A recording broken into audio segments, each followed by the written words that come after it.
Tales of the Damned. I never wanted to reveal my story, but it has to be done. It's been so long and nobody's known, but now I confide in you, the reader, to read my story and attempt to comprehend the horrors I experienced. My fingers stutter and shake, and tears cascade down my cheeks as I try to type this. But I warn you now, what you are reading cannot be unread. It was just an ordinary night in my apartment. I was tired. The days at the office had been so stressful lately, and I looked forward to the quiet rest of sleep. It has always seemed to make everything better. But this night was different. The wind seemed ominous, the sky seemed darker, and as I relaxed in my chair watching my favorite sitcoms before bed, I saw what appeared as a strange silhouette standing outside my window. I focused my full sight on what I thought was there. Nothing, just darkness. I figured I was just overtired, just a little too much work today, that's all. I finished watching my show and retired to my bed. As I tried my best to sleep, I heard the door at the end of my bedroom creak.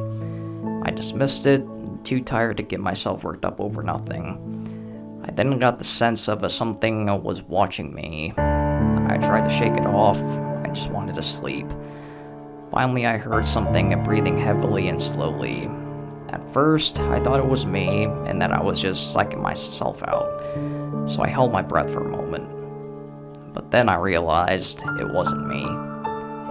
I jolted upward from my bed and opened my eyes. I became frozen as I saw at the foot of my bed a young girl with long black hair, around the age of 6, in a white nightgown. She stared at me with the unblinking eyes and a wide smile. She had deep cuts covering her face, and her hands that hung at her side were covered in crimson. We both sat and stood staring at each other for a good moment, until she let out a horrifying, inhuman scream. At that moment, I tried to race to the door, but she leapt on me, digging her nails into my face, her dark, black eyes inches away from mine, screaming all the way. The screaming became deafening, and I soon lost my balance and hit my head on the table next to my bed. I lost consciousness. I awoke in what appeared to be an empty basement. My clothes remained on, except for my shirt. I struggled to find my balance. My head was covered in dry blood. I looked at my arms. There were cuts all down them. Writing down words, I found the words read, "Will you play with me?" It was also written on both of my sides. I gazed around the room in horror and found an iron door with the blood seeping at the base. I slowly made my way there. There was no sign of the girl, though I feared she may be behind the door. Despite my fear, I had to go in. I just had to. What I saw then was horrifying.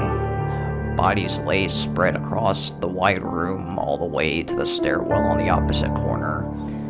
Men, women, children, all of them laying still.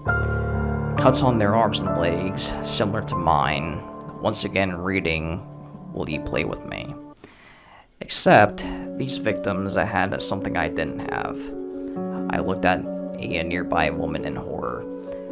She laid on her back, her stomach split open. As I came closer, what came into my sight was a large toy fire truck shoved in her entrails. I choked back vomit and backered away. A man laying against the wall had metal jacks stuck into both his eyes. His skull had caved in, and what lay next to him was a broken baseball bat, snapped in half in a pool of blood. A young boy lay lifeless in the middle. His mouth was wide open, and sticking out of it was the beginning of a toy car track. It had been shoved down his throat. His chest was cut open, and his heart lay next to his body. In place of his heart were the dismantled pieces of a doll.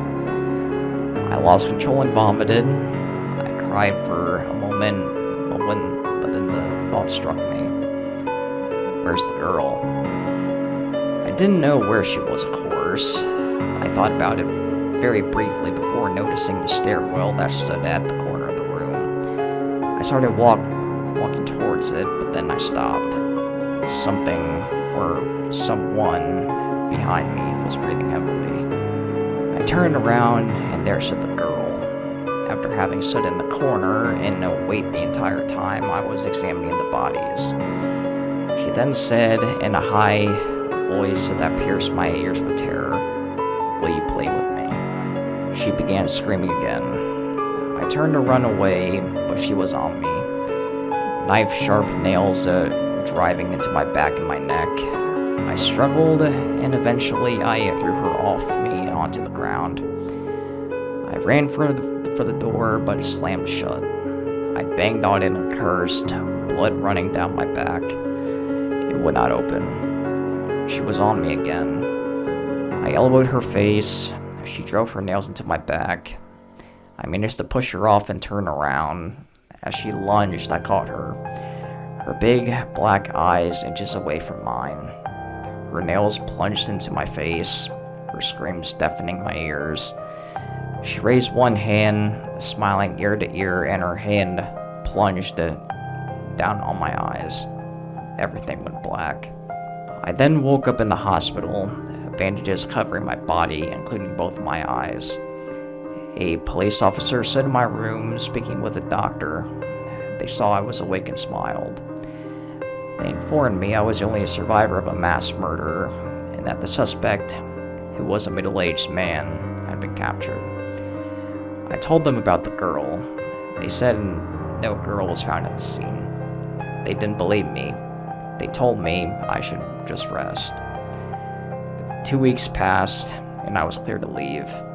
As I exited the hospital, permanently scarred on my arms, face, back, and sides, I passed the waiting room.